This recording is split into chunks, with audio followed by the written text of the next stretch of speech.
mungkin dalam masalah ujian ini antara ingin meminta penjelasan lebih mungkin antara sabar dengan ridho. Sabar tuh menerima, maksudnya ridho tuh menerima. Kemudian kalau Allah ridho, lalu berdoa supaya ujian itu diangkat. Itu apakah merusak keriduan awak terhadap yang awak terima tadi gitu kan? Makasih Pak Ustadz Doni. Alam bakala kan? Karena melihat masa. Alam bakala. Bakala lo. Ya. Besar. Besar. Memang besar.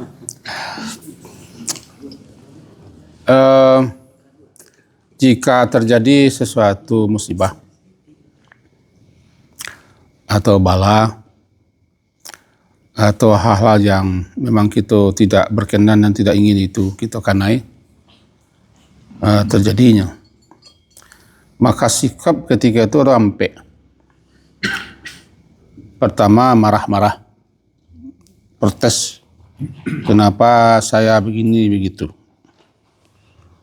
Yang kedua sabar. Yang ketiga ridho. Yang keempat syukur.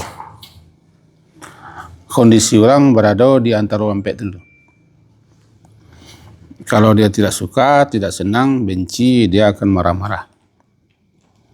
Marah di hati dengkol. Marah di lisan sampai kucing segala macam.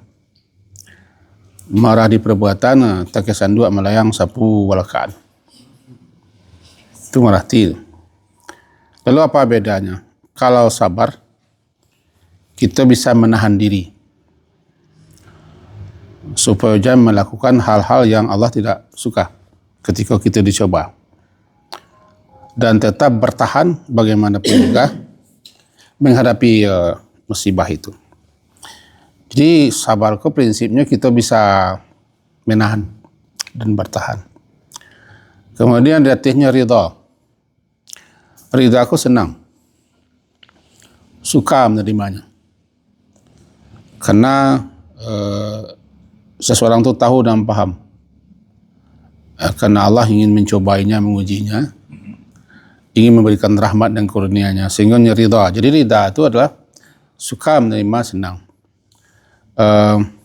Karena paham itu. Sebab kalau Allah ridha kita, dengan apa yang terjadi, Allah pun ridha kepada kita. Indatnya syukur kau ndak sembarang, barangkali tingkat para rasul, para nabi, para wali. Bersyukur dia ketika dia mengalami bencana musibah.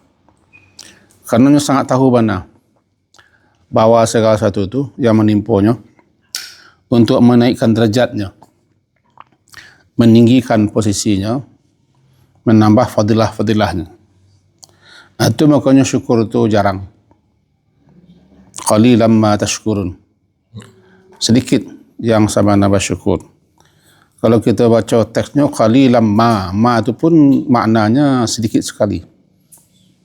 Sudahlah qalil pakai lama. Jadi amat sangat sedikit orang yang bersyukur. Salah satunya ketika itu kita selalu memandang suatu musibah itu jelek dan buruk. Dan kita selalu saat tidak senang dengan apa yang terjadi.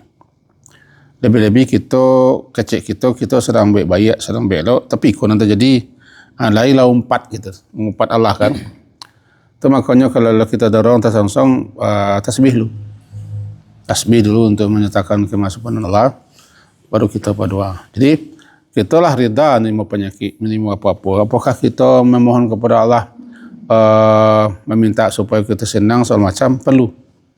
Kalau kita coba kita beraktivitas, dan terlebih bini ada dua kan, dua.